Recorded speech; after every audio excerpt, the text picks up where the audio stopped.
Attention musicians, I know if you're like me, being stuck in this quarantine, you've been sitting around playing every song you know. Are you looking to learn more songs? Well, I have the app for you. Whether you're a professional musician or a beginner, Ultimate Guitar is an amazing app for you. For just $2.99, you get the chords and tabs for over 1 million songs on guitar, bass, and ukulele.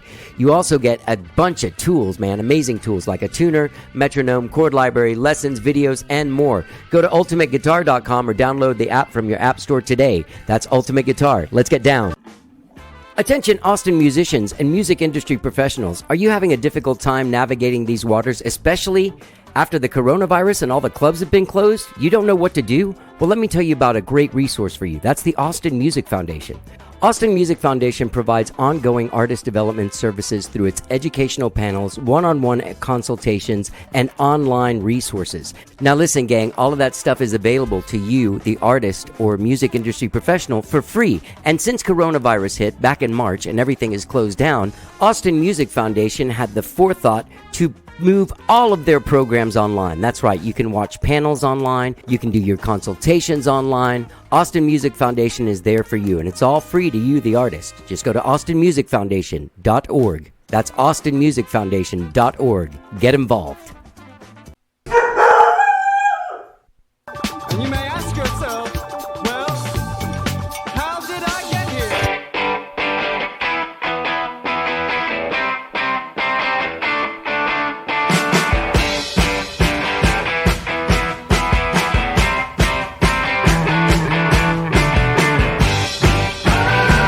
It's time for How Did I Get Here? And now here is your host, When we talked all night. All right. Hello, I'm Johnny. I'm your host. Welcome to episode 1000 of How Did I Get Here? This is such an exciting day for me. It's 4 digits. We went from 3 digits to 4 digits, and this is an exciting day. Been doing this for a little over 9 years. Started out as something I was just trying to do and see if I could do it. And now look at me. I'm here on episode 1000.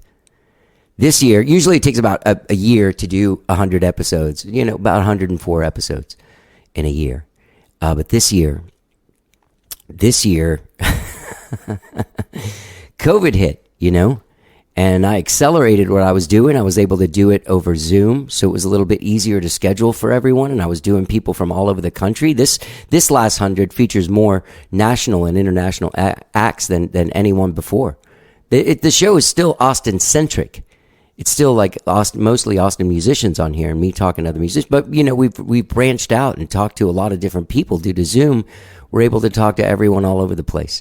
And it's interesting because when I did start it, the personal connection was really the big thing for me. The person coming to my house and sitting down and talking to me and getting to the bottom of who they are, face to face, looking at each other in the eyes.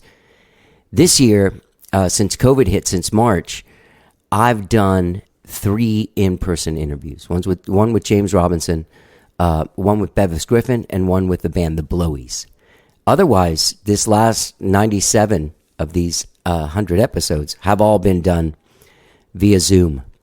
And, look, it's a different thing. It's not what I really was wanting out of the show. I'm not going to stop. I still love doing it. I still love the connection, but it's been a little bit harder to connect. It's taken a little bit more of it just has taken a little bit more to get through that screen as opposed to just sitting face to face and looking each other in the eyes. So, this year, this last 100, I should say, has been really, really different, but still really good, man. It's been really great getting to talk to some bigger artists and people that kind of intimidate me and make me a little bit nervous, and trying to do it over Zoom and trying to really keep a conversation flowing and staying engaged when you're just looking at your screen. Once again, it's just a lot different. It's a lot different. And hopefully we'll get back to the next 100. We'll get back to really, being able to sit down and talk face to face. And in the last 100, this show has taken a completely different turn too. Since Memorial Day and the murder of George Floyd, and my friend James Robinson reaching out to me and telling me I should have these difficult conversations with members of the Black community, not just musicians. I ended up talking to AJ Bingham, I talk to actors. I talk to dancers. AJ Bingham is a lobbyist, and so we had a long talk about just sort of like what systemic racism actually means and what it is in the system.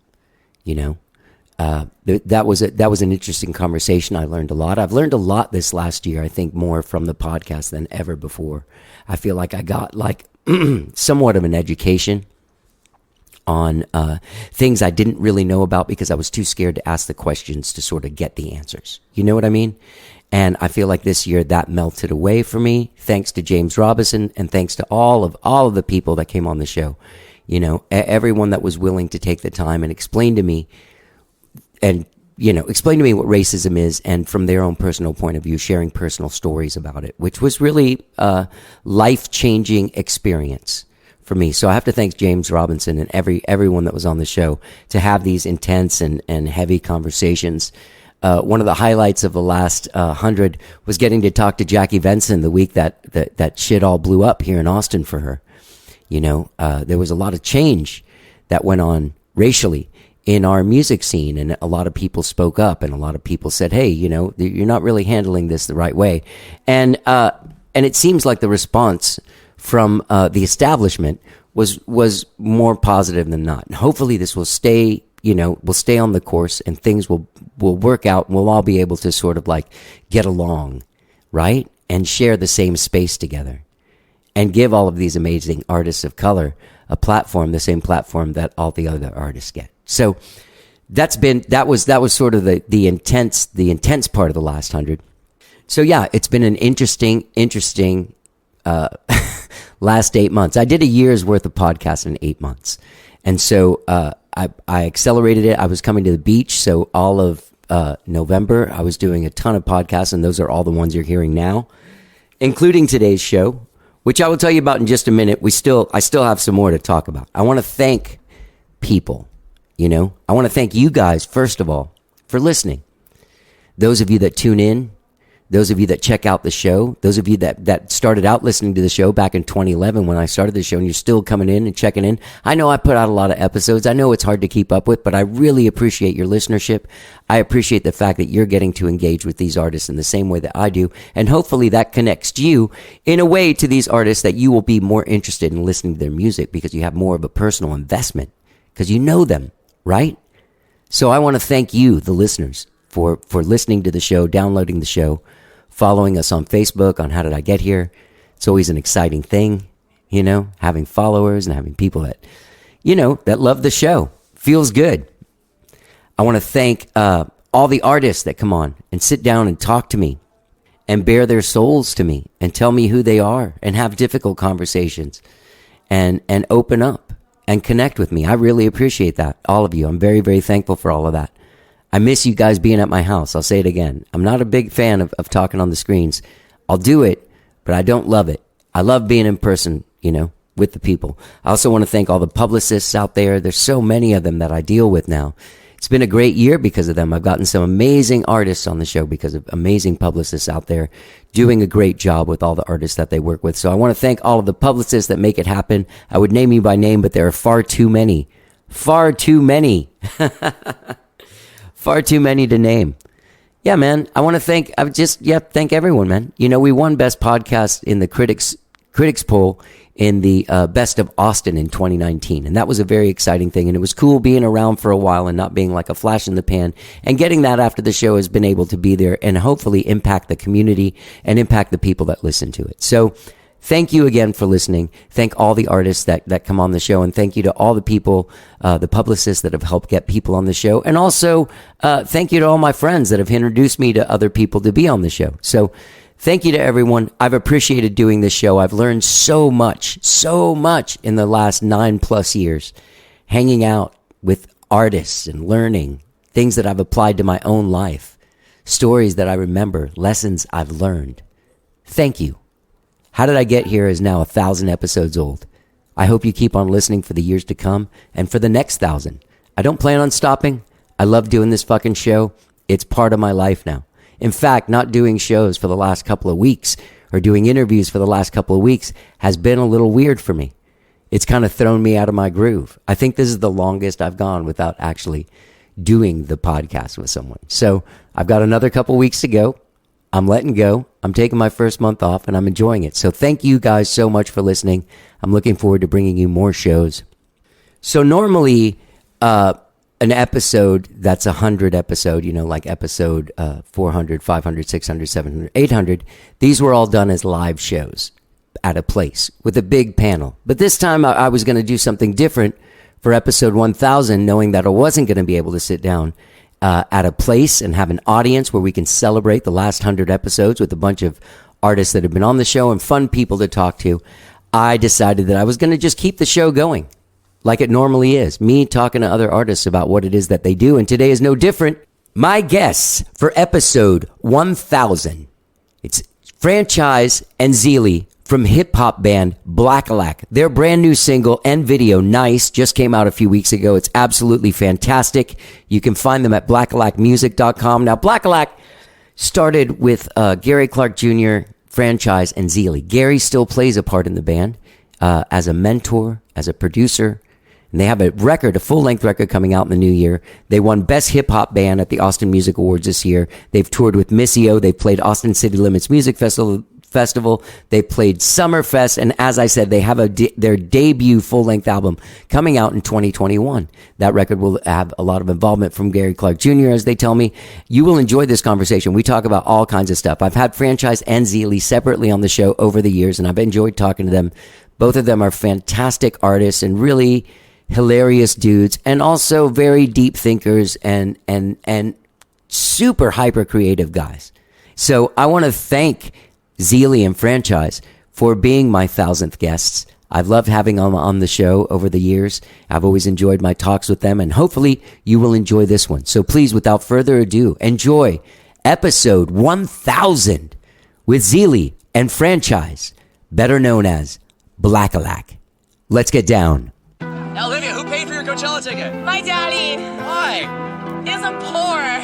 How'd you ask your dad for your Coachella ticket? I didn't ask. He just gave it to you? I don't know. I just put his credit card information in because I memorized it. Nice. It's gonna blow your wig back, bro. Olivia, why'd you come to Coachella? Because I love it. I've been 2 times before. Yeah, who are you here to see this weekend, Olivia? Techno music. Yeah. 28 cities, boy, give me my bands. Tell that boy, put a little stack in my hand. So, we're rolling, man, on episode 1000. Thank you guys for doing me the honor of doing this show. And I have to tell you why I wanted you guys to do it, was because I haven't talked to you guys as a duo yet. But my conversations with each of you, I don't know if you remember, Zeely, the first time we met, we talked outside of, Halcyon for 15 minutes or something during South by Southwest. But I was very, I was blown away with who you were as a person, and then it got me further into your music.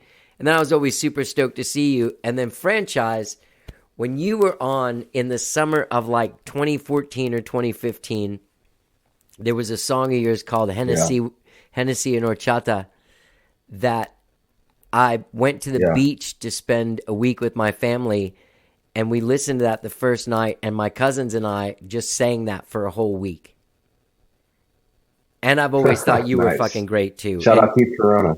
Yeah. But man, welcome to the show. And congratulations on Blackillac. Thanks, man. Yeah. Your latest single, Nice, is out. The video is out. Franchise and I were talking about that ATX Concert Queen is in it. You have a few ladies in it. And it's a pool few video. Beautiful ladies. Yeah. Tell me about this video. Whose idea was it? Yes. Because you guys come up with weird shit, don't you? On your own? It was kind of a, just everything we do is kind of a collaboration, everything we do is kind of building together. So I had an idea for kind of a weird, kind of a weird scene that's cut out of just kind of its own universe, it's a lot of videos are like that, where it like takes you to like a moment in time that may or may not be real. You know, could be a dream, could be whatever. And so I had an idea to do like a really bright kind of yellow looking video, and Zilly was like, yeah, we could do it to where, you know, I could be like a yoga instructor, and you know, you could kind of be like, you know, a pool. At first it was like, he was like, oh, you could be like a swim coach or something, you know, and we kind of boiled it down from there. So it was kind of a collaboration, man. A lot of our stuff is just kind of us bouncing ideas off of each other. Yeah, man, we kind of went through that process and got it all hammered out. Got a good location for it, and we're able to bring it all home. Yeah, that's a pretty fancy house. In my mind, you guys live there. So yeah, no, we're not paying no property taxes on that. Zilly's upstairs, I'm downstairs. I like that. Are you you guys played some shows this weekend, right? This last weekend or the weekend before? Yeah, we did 2 shows. We did one at ACL Live for Black Fret, kind of like a fundraiser for them, and also just a dope opportunity for us to play in a venue we love. And then we played Empire.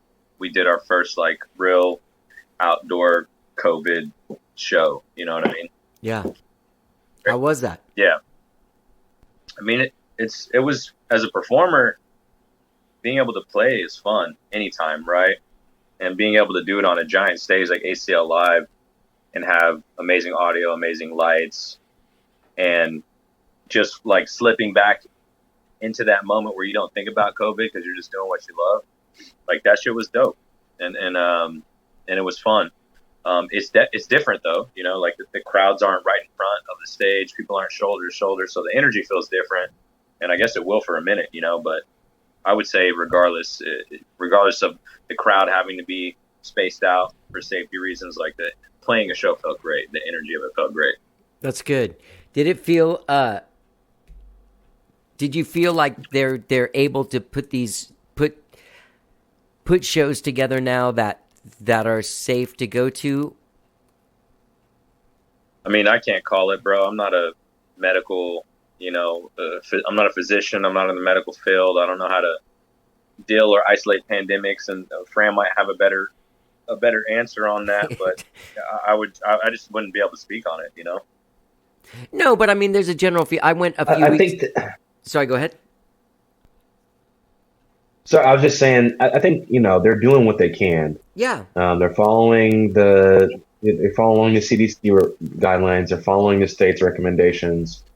You know, it's just, there's so much uncertainty, I think, just because of how this all played out. Right. There's still a lot of uncertainty just because of kind of how some of the leadership responded, I think, initially. So they're doing what I feel like the venues and the venue owners are being pretty responsible and kind of doing everything they can. Oh wait, you just froze. You see him? Yeah. Yep. Yeah, I see him froze. I see him froze. Did I freeze? Okay, yeah, you I'm froze. back. No, you're back. You're back. All right. I went to go see DZ Brown a couple weeks ago at Far Out Lounge, and just as a person going to a place during a pandemic that hasn't been to a lot of places, I saw you guys at Cosmic. That place feels safe, right? Yeah. I felt safe being out there. That was just what I was trying to say is like, I feel like there's some shows going on now and people are kind of getting it together to make them as safe feeling as possible. You know? Yeah, I guess the thing is, like, from what I've understood, the places that the virus is spreading is in those little places in between, you know? It's like in the Uber ride to the show, or you and your friends jumping in a vehicle together to come to the show, or what the fuck you're doing at home, like, you know, you got people coming in and out of your house or not. So, I mean, I guess like Fran said, there's so many unknowns. I think the venues can do everything they can to make it safe and create space. And obviously performers, we're good because we're on stage away from people. But, you know, I don't know, man. I want shows to come back. I just miss the way they work. You know, yeah. I think everybody does. So. Yeah, I totally do. When you guys were talking about the collaborative effort, when I was listening to all of your songs, which are fucking great, by the way, you guys really do have a thing together, you know, to know your music apart from each other and then hear this, it makes a lot of sense, and you guys go together very, very naturally, musically. Thank you. How much of a collaboration, like, does a guy come in with an idea, or does a guy come in with a finished song, or does it change all the time? It's a little bit of both. I think for more like video, more kind of marketing and video and stuff like that, or social media stuff, it'll be more of an idea, and we'll kind of build it out as we kind of we'll hash it out as we go along and figure out what's achievable and kind of in terms of executing the vision.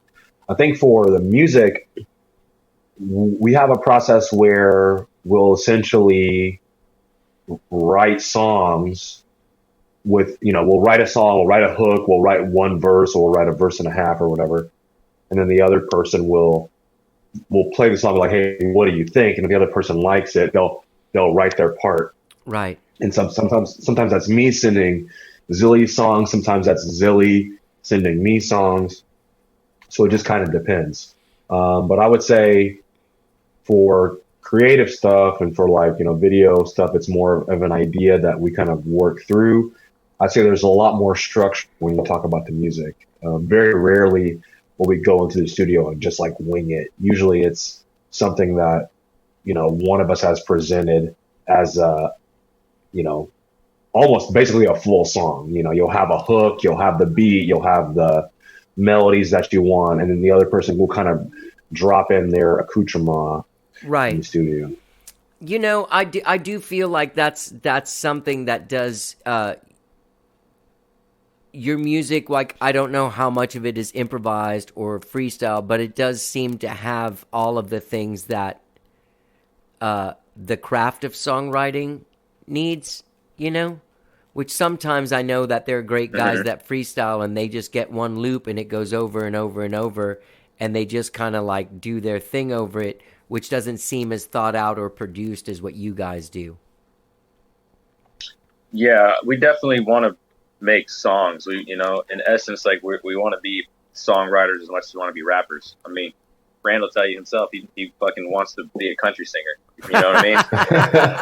So you gotta tell stories, and you gotta be able to, you know, paint a picture for people. And doing it in rap is no different than any other genre if you approach it that way. So yeah, we try to make sure it's a real song. It grows, has a momentum to it, has a hook, has a pre-hook or outro, you know, little special moments. You know, we're trying to write some shit that lasts as long as possible. On all of the beats, are you guys creating those like from scratch, or how are you doing that? It's pretty varied. Like, it varies. We have producers we work with. Our boy Callahan, our boy N.A. the producer. Of course, Gary has produced some stuff. We have why am I forgetting my homie's name? We have a few different people that we work with, and then, you know, we just get into the studio with those producers based on some of the ideas that they might have already, and then we add to it, right? We might add arrangement or different melodies. Obviously, when we're creating hooks and stuff, like, we're creating new melodies within the music itself. So, you know, a bunch of different things. Oh, Adrian Quesada from Black Pumas, we got some shit we're working on with him. Oh, awesome. So, yeah, you know, yeah, we got a bunch of shit, man. Abby the Nomad. We're working on stuff with Shout out Missio. Shout out Goze. Yeah, Goze, Missio, Black Pistol Fire. We're doing some new shit with them. We've already done some old shit. So yeah, there's a lot coming up. But you know, when we work with other producers, we let them also take the ball in their court, and we take their best, you know, approaches to it, and then we kind of find the middle ground. Yeah. Did you guys tour with you toured with Missio, right? Yep. How was that? Those guys are fucking great, man. Yep. Oh, Those guys are great. They're great live, man. I'm sure Matthew and David and Jaden are probably fucking chomping at the bit, dude, because those dudes tour constantly. Yeah, and they're great. They're great live, man. So I know they're all eager to get back out. Yeah, I actually just had them on because they just put out a new record. and I know that they Yeah. are. Yeah. How did their audience take to you guys? They loved it. You know, Brand, I was you can think take it, Brand. I was thinking about that today, honestly, because you know, we're still really, you know, we have a lot of respect for those guys, and it's still a really good relationship, and we're really good friends with those guys. And I was thinking about them today, and I was just thinking about that experience of being a rap act, you know, on a tour that's not necessarily, you know, their music is very fluid. You could say there's hip hop elements, Yeah. you know, but they are not rappers, No. right? In the same way that we are. And just being on that tour, I think showed us what was possible. Because to answer your question directly, the audience did take to us. And I can't speak for Zilly, but I know for myself, I don't want to say surprised, because we put in a lot of work and we rehearse our set, and our set is tight, and we put in a lot of energy to make sure that things are, you know, professionally done. But I think for any artist, there's a moment where you are in a city, there's a very large crowd, you're doing songs that you wrote out of your mind that they don't know, right? That was our first really national tour as Blackillac. Like, we'd only really been doing stuff at that point for maybe about a year. Nobody really knew who we were on a massive level. And you're getting a positive response again and again and again and again and again. And it's one of those things that shows you that you're doing the right thing and that you're not limited by your genre. Because we play instruments, we are rappers. When we do a show, it's us holding the microphones. But you can build a show, and you can build a set, and you can write the songs, and you can interact with the crowd in a way that transcends the genre. And you're seeing that a lot with a lot of hip hop acts, and I think we're no different. And I think that tour showed us, like, this is what's possible. You know, this is what's possible for you on a grand scale. And it was great. And like we said before, those guys are awesome, and they were very supportive. And, you know, we did a song with them. We rocked that song with them every single night. They brought us back out every single night to make sure people got another look at us and people knew the name. Yeah. And little stuff like that is important. You know, they didn't have to do that, Yeah. you know, and so, yeah, it was great. It was a great experience. Yeah. Also, those guys have had. I just actually had them on recently. Oh, I told you that they have such a great connection with their audience that kind of gesture of them bringing you out on stage, their audience will be like, oh, well, they're our friends too, you know? Right. Yeah. Yeah. What an amazing thing. Have For you sure. guys done any touring with Gary? We've done a few like one-off shows with Gary, and there's definitely been conversations about doing something that's more of a long run. But obviously, all of that we're planning to do post South by Southwest 2020, and in the whole year, obviously, has been like kind of postponed. But that's definitely something that's we're in conversation with, because I know he wants us to come out. Obviously, we want to go out with him, but it's also like, where does that work? Like, what parts of the country does that work in? Can it work anywhere? You know, his crowd's a little different than like Visio's crowd. You're right. Being more of a like legacy genre, you know. Right.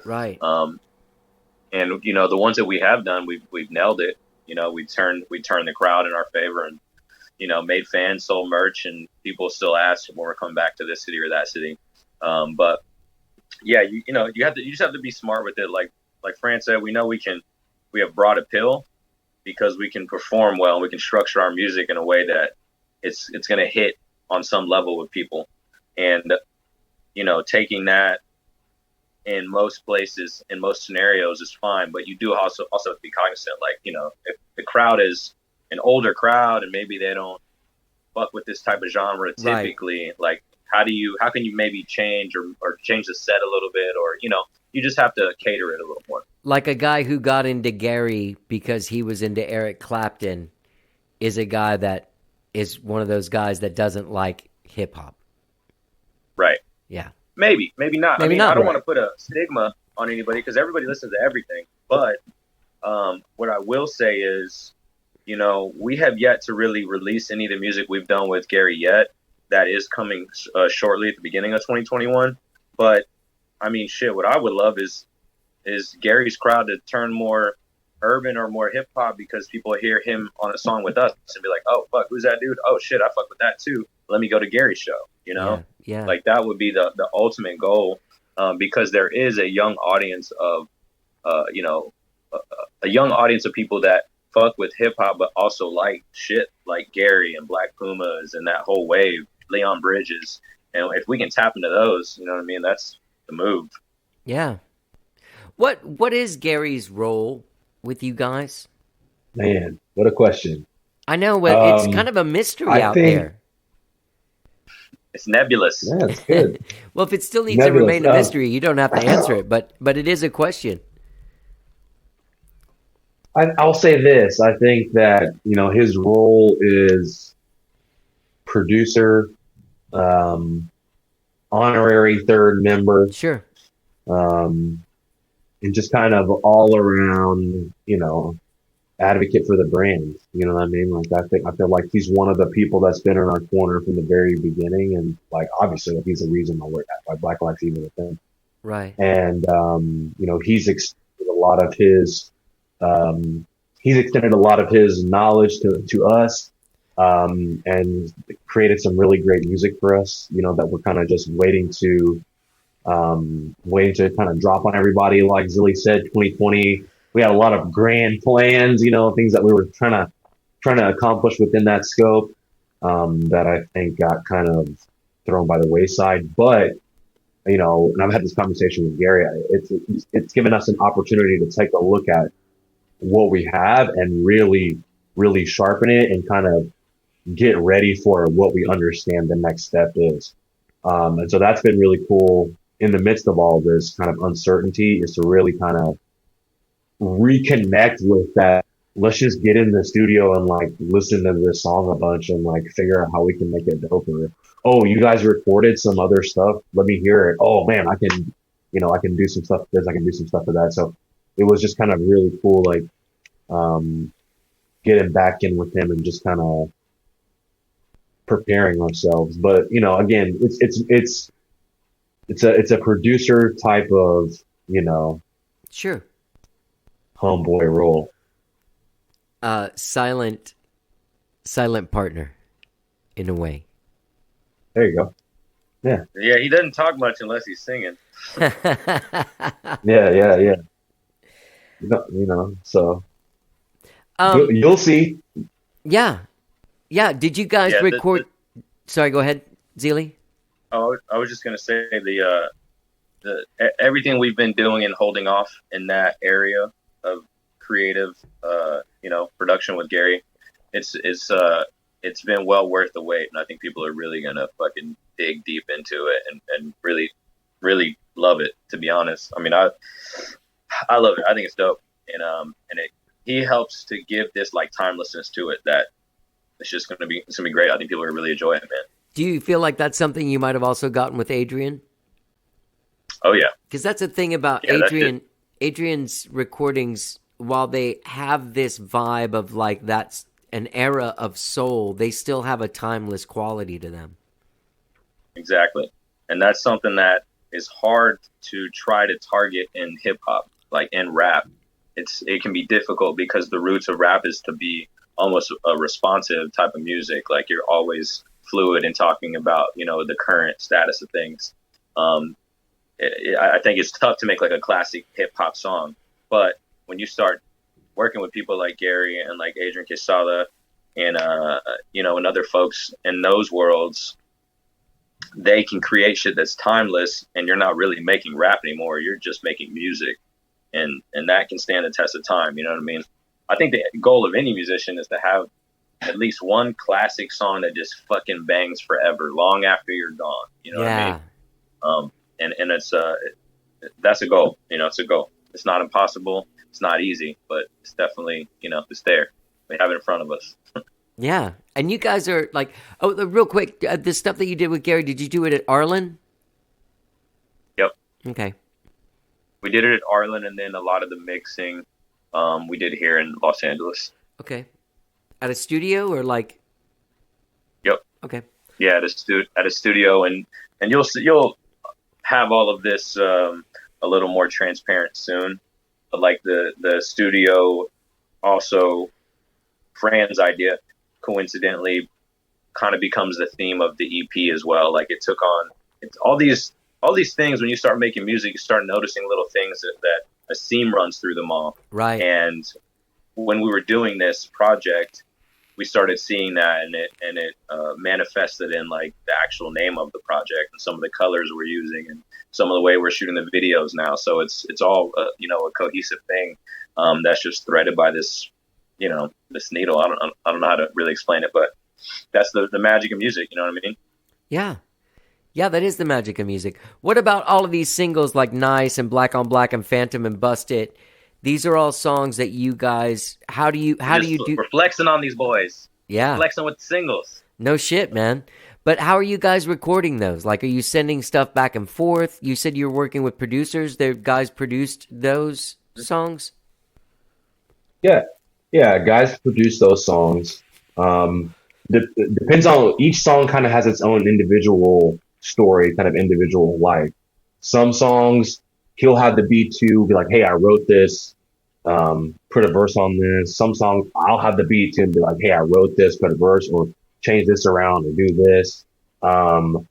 We had a bunch of like live stream events, that we did early on in the pandemic that were obviously, remote, but we worked together.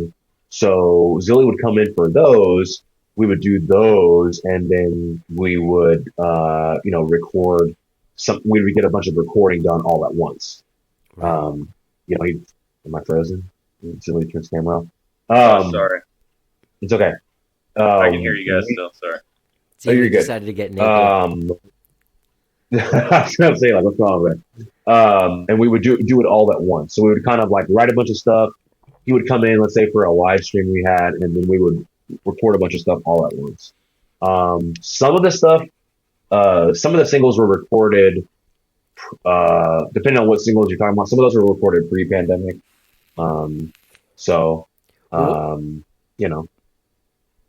Out of these singles like Nice, Black on Black, Phantom, and Bust It, which ones were recorded pre-pandemic? Bust It, Black on Black, Nice. I think we recorded it pre-pandemic. Nice. Yeah, pretty much all of them. Oh, you're muted, Zeely. You got Yeah, you're yourself. muted, Zoe. You got your yourself mic. muted. Yeah. Oh, There. you go. Can you hear me now? Yeah. Yeah, you're good. I think Nice bled a little bit into the pandemic. That was. Hey, the I only think you're one. right. Yeah. So that's kind of what I was saying before. We have a lot of music. We've released a lot of stuff strategically, Right. but we have a lot of music like stored up. We have a lot of music with Gary, without Gary, just like sitting there. And so we're in the studio. We're very efficient. We can record a lot of songs in a short amount of time.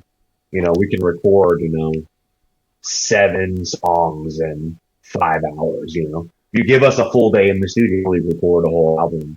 So, or a whole album's worth, or a whole mixtape's worth, or a whole project's worth. Right. So that gives us an advantage, and gives us a lot of options in terms of how we want to release, how frequently we want to release. Because when we get in the studio, we already have a lot of the stuff hashed out because we're doing a lot of that communication behind the scenes, emailing back and forth before we even go to the studio. Like, hey, how does this sound? How does that sound? So the studio is just more the final part of the execution. Right. Yeah. Sorry, go ahead, Zeely. I was just gonna say it's a quality control thing too. Like we have a lot of stuff, and we just want to make sure that if we can improve it, or or if it just doesn't level up to the same things that we think are the dopest, then we kind of push it back and let other stuff evolve.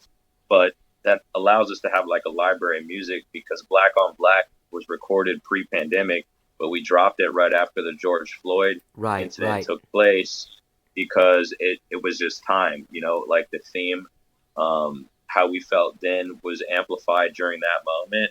And we decided, I think in 24 or 48 hours, we were like, hey, we need to drop this fucking song.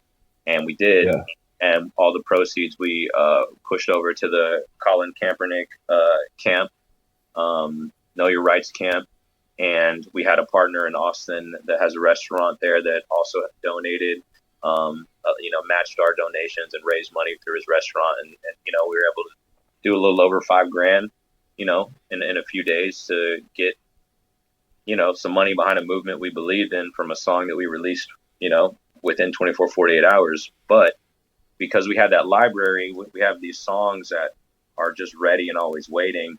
If something like this happens, or something feels relevant and one of our songs hits that nerve, then we're like, yo, let's put it out.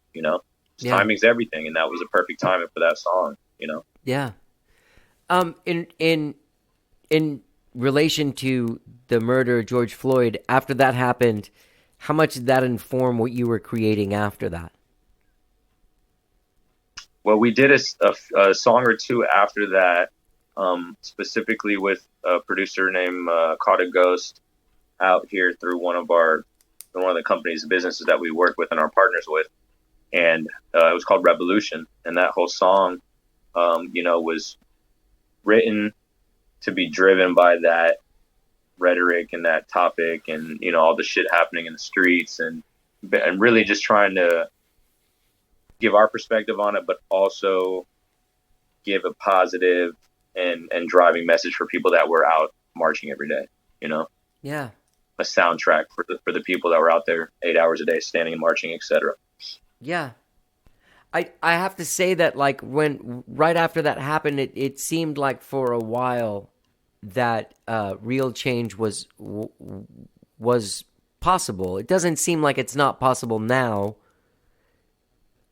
but it seemed like this time people were serious. You know what I'm saying? Do you feel like a few months down the line, like after Thanksgiving, from Memorial Day to Thanksgiving, do you think it has stuck? And I mean, I've never heard a presidential. I think it has. You think it has? Yeah, I mean, I've never heard. Not even to lay any political thing. I've never heard a person running for president talk about systemic racism and how it has to be eradicated. And not that Joe Biden is any kind of savior of any kind, but it was heartening to hear someone fucking even say it. Yeah. Yeah, I think that we're in a little bit of a different climate. I was saying after George Floyd, it felt different. The response felt different. It just did not feel the same as some of the other cases that you've seen. I'm familiar with a lot of the cases of police brutality, particularly against people of color, and there are a lot of the same. George Floyd, the case of George Floyd, just on its face, is not anything I would say that's unique or rare. No, in terms of homicides or murders at the hands of the police. But I think the one thing that was different about it was that you got the camera footage unedited right there, and it showed, it was like watching the person die. And I think that is the thing that resonated with a lot of people. The Eric Garner thing in New York, they claimed he died later, and the NYPD kind of muddied the water. So you weren't sure if you watched him die on film. You kind of felt like you did, but you weren't sure. But with George Floyd, it was pretty clear. And I think that when I listened to people talk about it, I think that was the part that stuck with people, is to watch a person die when it's not, the whole reason why this thing is happening, when it's not necessary. So I do think that's a little bit of a different conversation. I don't think that we're there yet, whatever there is. I don't think we're there yet, but I do think there's a different conversation, particularly around the justice system. There's a lot of ancillary conversation about race in general. That's kind of more circular, I think, and that it's been around for a long time. But I think the stuff that I think is new is the justice system and how flawed the justice system is, and I think at the beginning of this whole deal, the 70s and the 80s, they meant well. There was a lot of violence, and there were a lot of dangerous cities.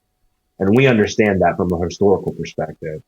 But I think in 2020, it's difficult for us to use those same policies. When you look at the war on drugs and some of the some of the way that people are policed now, it's too old school. It's too reflective of a bygone era. And I think that is the part that needs to be eradicated. And I think the systemic racism part of it, is a symptom of a 1970s and 1980s policy that you're trying to implement in 2010, 2015, 2020. Right. But to your point, it is refreshing to hear a presidential candidate say, we have a systemic racism issue, Right. Yeah. It's a difficult time to as far as the stuff that you guys have been writing, it's a difficult time for me as a songwriter.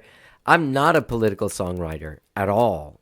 I just don't. I feel like there's other guys that do it, but I found stuff I was writing this summer, very reflective of what we're living through, which is, I don't know if you guys are huge Trump supporters. I don't want to offend you if you are. I'm joking. Not. You're good. Just sort of the insanity of what happens when somebody consumed with just themselves takes over. And we're seeing what the damage is now. You know what I mean? Even more than the last 4 years. To me, really, the last month has been just sad for us as a people. Yeah, it's been sad. It's been embarrassing, some of the things that the leadership has done. And I don't know. I just hope that people can see what having somebody with that personality type and those type of motivations in the office of leadership can and will do at its worst, which I feel it's an example of that. Yeah. And I just hope shit'll get better. We'll see. Just like you said, it's not that I think Joe Biden's a saint or whatnot, but I don't know. I feel like it was pretty bad.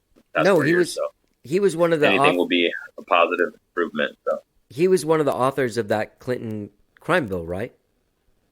I know he voted for it, but I thought he was also one of the architects of it or something. All right, so moving on. He was definitely on the team. Yeah. Yeah, I don't think anybody's perfect, man, and nobody's asking the president to be perfect, but you got to have at least some human traits where you can admit when you're wrong. You know what I mean? Admit when you fuck up, and I haven't heard Trump admit shit. Where he's messed up. So it's just you got to have some human traits. That's just my thought. Yeah, totally. You totally have to have some human traits. All right, let's step off of that thing, because God even knows what's going to happen when this comes out in a couple weeks. You know what I mean? Oh, yeah. That's the other thing. Who knows? The motherfucker's going to stay in office. He's going to be up there with tying his body down to the desk, Oval Office, January 20th. Jesus, man. People are saying I shouldn't leave. A lot of people are saying it. You guys won Best Hip Hop at the Austin Music Awards. Were you guys there? Was that the last thing you kind of did before the lockdown? Yeah, it was one of the last things we did. Yep. Did you guys perform there as well? I think it was the very last event that we had. We did. We performed.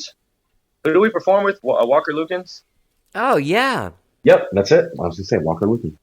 Yeah, it was dope, too. Yeah, shout out Walker Lukens. It was dope. He is a forward-thinking, adventurous artist. His bass player smokes a lot of weed. Oh, really? Yeah. You don't smoke weed either, Zealy? I smoke. I eat edibles. You know, I try to consume it different ways. What's It's He's not a heavy smoker, right? I don't really like. I say you're not a heavy smoker. I like edibles. Yeah. No, I like tinctures. We got weed sugar, weed salt, weed butter, gummies. I like all that shit, man. Because I got a sweet tooth, bro. Trying to eat this weed. But you keep a great physique for somebody with a sweet tooth. You're not expanding. It's because I work out, man. Yeah. I'm like Fran. I work out. Relax. I work out. I buy you candy. Franchise, you smoke weed, right? Yeah. Okay. Every day. Yeah. That seems all like a day. very Austin sort of thing to do. Let me ask you guys this question, and this is something I've been talking to hip hop guys about for the last few months, and that is, I was watching Hip Hop Evolution. Have you guys seen that on Netflix? It's a documentary series. Some of it. Yeah. So each episode focuses on one sort of movement. It seems like each sort of movement came from one scene in one place, right? So each town has had its thing. Like there's been the West Coast, the East Coast, the New York, the Brooklyn, the Atlanta, the Houston, everywhere. What do you think? Really quickly, sorry. And what I noticed is that I felt like each of those scenes after watching that, each of those scenes had a sound and sort of like a deliverable idea of what they were doing cohesively. Like the rock equivalent would be like grunge in Seattle. You know what I mean? So Austin has never been recognized at all as a hip-hop city. Right. Do you think that I look around and I notice like, well, there isn't like a sound. I would say that there is. I would say that there's two kind of sounds, and I would say that Austin mirrors the Bay Area in this way. The Bay Area is very much like this as well. The Bay Area has kind of a more, at least at its core, it has a more. There's like a artistic vibe to it in terms of some of the dudes that are spitting. Yeah. And then there's a very like hood vibe. And I think that's kind of where Austin is when I look at it. It reminds me of an Oakland, it was, stylistically anyway. Where there's a band, reminds me of where there's a go band ahead. where there's a band like Digital Underground and MC Hammer. Right, Which are pretty different Or there's like sounds. there's like there's a very type of arty type of sound, and then you have a very definitive deliberate type of sound. And I think that's what Austin is. LA in the early 2000s, you could also say had a kind of a deal like this, where it was kind of you had a very artistic, kind of open-ended type of sound, and then you had a very, because this when game was really hot too, so you had a real type of LA gangster, more traditional type of LA sound. So I've always said that Austin's the Bay Area of Texas musically, and it's particularly for hip hop. So I think that there's a sound. I think what you run into is that with hip hop, there's only a certain number of ways you're going to do it for straight up hip hop, right? For like straight up rap music, like a rap song, boom, random rap song from a kid that somebody wrote. There's only two ways you're going to do it. You're going to do it through the streets, or you're going to do it through the industry. You could say the internet too, but the internet's kind of a combination of both. Okay. So what I've noticed when I go to other cities that have, even if it's not a city you would think, but that have hip hop as a thing, what it is you have a black infrastructure communally that supports it. Okay. So when I go to St. Louis, for example, and I listen to the radio, it's a radio station playing a local artist from St. Louis, or two or three local artists from St. Louis, because those are their artists. So if I go to St. Louis and I ask who's the hottest underground artist, most of the people are going to tell me the same person. Right. If I go to Tampa, if I go to Miami, if I go to Chicago, and I ask, hey, who's the hottest? They're going to tell me one of three guys, and about those three guys. It's kind of starting to be like that in Austin just now. But for a long time, a person would say me, or my cousin, or my brother, Yeah. or this guy, right? Because there's no process to validate any of it like there is in Atlanta. In Atlanta, there's a very definitive and defined like tier and process, and there's people at the top. that Right. everybody in the whole world knows who they are. Right. Right. So when you associate yourself with those acts, people say, "Oh, okay, that person is on this level." In Austin, you really can't do that because we're all kind of at the same level. And you can't really connect to Houston because it's not Houston. And that's not going to work. People are like, "Oh, well, can't you just know?" People from Texas know what I'm talking about. If you're from Dallas, you're from Dallas. Yeah. If you're from Houston, you're from Houston. If you're from Austin, you're from Austin. Yeah. You don't say, "Oh, I'm from Houston and Austin," or "I'm from Dallas and Austin." That's not going to fly. Right. Right. Especially doing rap music. That's not going to fly. And so I think the internet has helped a lot. I think as time goes on, you will see Austin develop that structure in terms of, artists moving through a pecking order to be validated. But I think that's it. It's really a lot of the wild, wild west in terms of hip hop in this city because there's no tiers. There's no real structure. The radio, shout out Hella Yella, shout out, the dudes that are in there putting on for the city, but the structure is not the same as when you go to another city. The way the radio is structured here is not the same, as when you go to a St. Louis or when you go to LA or when you go to a San Francisco or an Oakland or a Portland. It's not the same structure.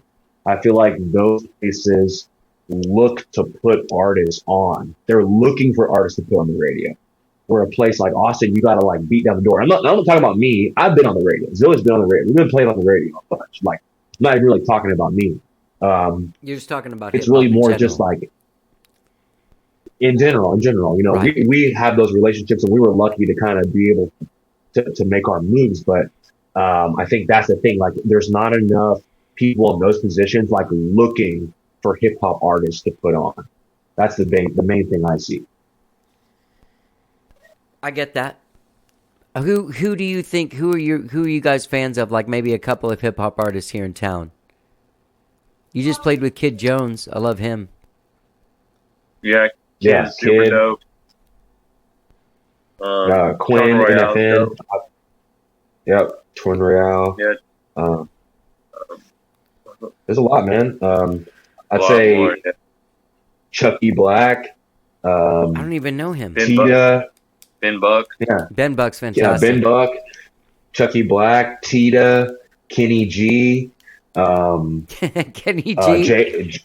Yeah, That guy's a genius for K1, using that name. I called him K1. He's gonna kill me. J1 Michael. There's a lot, man. There's Yeah. a lot. T Flash. There's a lot, man. There's a lot. And it's solid. It reminds me of, a few years ago when we had just a lot of real solid hip hop out of ATX, for a good 5-6 year period. I'm kind of taken back to that when I look at who's doing stuff now. I mean, when you look at a guy like Quinn, he's doing millions and millions and millions and millions of views, repping Austin. He's from Austin. He talks about Austin, Yeah. and so I think that's somebody it's a style of hip hop that's very niche, not very niche, but it's niche. Yeah. The way that it's presented. It's a style that I particularly love. But I think that's one person you can look at now and say, okay, we have one person there on that level from Austin. We have one person that we can look at and say, all right, there's a path at least that I can emulate to some degree. And there's younger dudes looking at him saying, okay, I can, and it just takes one guy. And I think that's him. Yeah. He was the guy that broke through from, whatever barrier was there, broke through and got a lot of eyeballs on the city. A lot of other Texas artists are working with him, and it's good. And I think you'll see a lot of young guys now start to try to emulate that path. And that's where it starts. It's going to take time. It's not built overnight, but at this time, when you have a guy like Quinn, when you have guys like us and Kid and, all these other groups, it's really now just about that one song, Right. Quinn had it with Talking My Shit. He's had some other really good joints. And so it's just about continuing that momentum and just continuing to release music. And then the market looks at Austin and says, oh man, this guy's from Austin, this guy's from Austin, this guy's from Austin, this guy's from Austin. Okay. Okay, what do they got going on there? And then that's where you get a scene. Right. It just takes a couple guys just really, really putting in the work, Yeah. Can I ask you guys a question? There's such a beautiful sort of like, it's interesting when you guys are, when you're rapping together on songs or, doing different verses, there's a thing that works on like, this is very odd, but the way that I thought about is when you listen to the Beatles and you know the difference between John and Paul, but they both bring something to the same song. Does that make sense? Was that too old? Am I like 52 on this show right now? No, you're good, bro. Bro, I didn't listen to that much of the Beatles, so no, but you understand the concept. The much. There's like these two guys that kind of like make this yin and yang thing, because you definitely have different personalities. You have different timbres to your voice, but they fit each other very well. How did you guys come together to work together? That's a long answer. Well, go ahead, Z. I'm just gonna give you the quick synopsis, Johnny. Okay, Reader's Digest version. Because I'm hungry. Yeah, I can tell you're yawning and stuff. I mean, basically, we knew each other before music because we kind of played basketball in this neighborhood that was between both of our neighborhoods. So we would go and we played ball with a bunch of homies every day, for multiple summers. And so we kind of knew of each other, met then, just playing ball. No, neither of us did music. And then we each kind of got into music in our own ways, but we ended up connecting again on stage at a rap battle in Austin at UT. And I was like, oh shit, JJ. He was like, oh shit, Val, what's up? And so we kind of were like, oh, this is what you do. Oh, this is what you do, bet. Then we both continue to do like battle stuff and work on things and create music and put out little projects just as individuals. But our homie named Bardon, aka Haps, had a record shop called ATX Records. We used to always kick it at that record shop because he had a studio in the back. So we'd go and record music there, myself, Fran, and probably 20 other people, right, that are from the city. And eventually we would get on stage together and kind of, back each other up, hype it up, do freestyles together, etc. And then eventually we decided to do this project called Group Therapy. We found a producer and we made I think it was 12 or 13 tracks for this project. Put it out, just kind of for our local community of rappers, and people were vibing on it. And at that point, we were like, well, should we continue trying to make more of this or just focus on our own shit? And we both decided to just focus on our own shit. So we did. And, we did a bunch of solo stuff for years. Fran put out a number of projects. I put out a number of projects. We both kind of carved our own path in different ways. And forever we've been homies, and forever we've had mutual friends that tied us all together. And it just got to the point where it was like, okay, it's, let's do something together again. And if we're going to do it, let's do it with Gary. Let's do it with our homie Krishna. Let's do it with people that have been there from day one. Right. And have been kind of pulling it all together.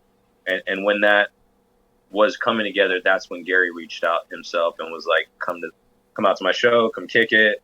Kicked it. Afterwards, he was like, I got these beats I want to play for y'all. We listened to them and we were all just vibing on it. And we ended up in Arlen's studio a week after that and recorded a bunch of stuff and continued ever since, basically.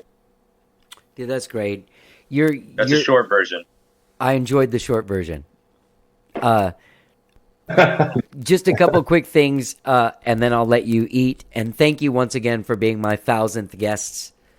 1,000, baby. Yeah. 1,000, man. Is that Centennial? Congratulations on 1,000 episodes, man. That's amazing. No, that's Millennial? Centennial's 100. I think it might be Millennial. No, that is a millennial. Is that right? Yeah. The Millennium Wow. Bar. This is your millennial. Go. You're my millennial guest. Well, we are. That's true. People can find you guys at blackillacmusic.com. Your music's available wherever it is you stream and download music. Nice is your latest single, and there's a great video for it. I want to give a shout out to Clarissa, ATX Concert Queen, who I also enjoyed y'all's interview with her where she had you guys rap and do stuff. That was good. Yeah. Thank you. And should have her on the show, man. She's great. I should have her on the show. You know what? You guys should have each other's. She should be here. You should have her Have on a your dual show show. while she's on your show. Right. Yeah. Inception. Yeah. Showception. You know what? I'm gonna make a note on my notes for that. I'm serious. She's great. Showception. He's like, fuck Zilly, let me throw this card. You guys are a real inspiration to me. And honestly, like from the time I met both of you guys, I loved your music, and I have just so much respect for both of you. Your focus, Zeely, is very inspirational. There's always seems you don't have a lot of fuck around in you. And Franchise, I know you don't fuck around all the time, but I enjoy the fuck around in you. You have there's an offhanded goofiness that I enjoy about you. Thanks, man. I appreciate that. Yeah. You got to keep it light, man. Got to keep it balanced, you know? Yeah.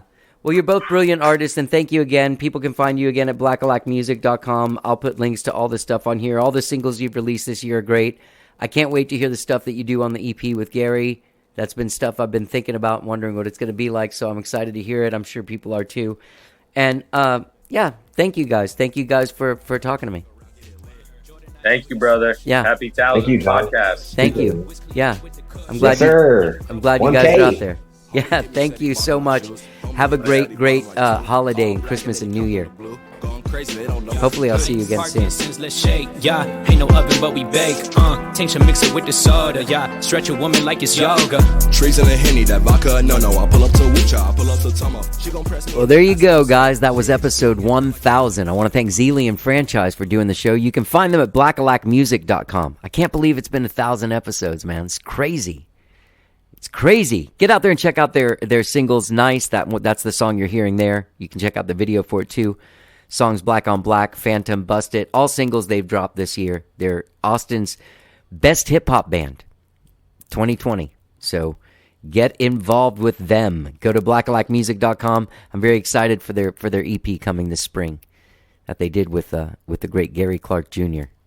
Well, guys, 1,000 episodes are in the can, and I want to thank you guys for listening. It's been an incredible experience so far. I've got a great show for episode 1001.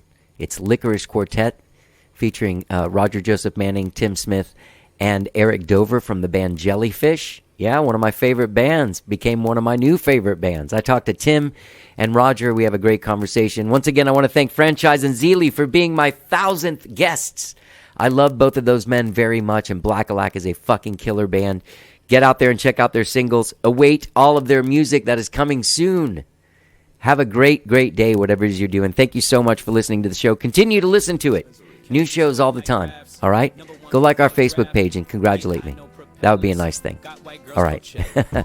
Here's the rest of this song, Nice, by the great band Blackillac. See you guys. Let's get down.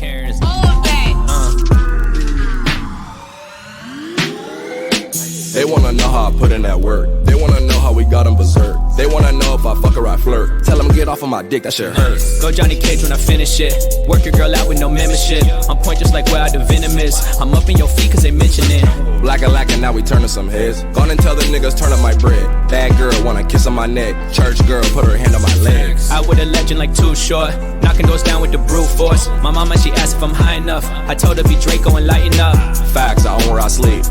Facts, it's cold in these streets. Bash, you're holding this beat.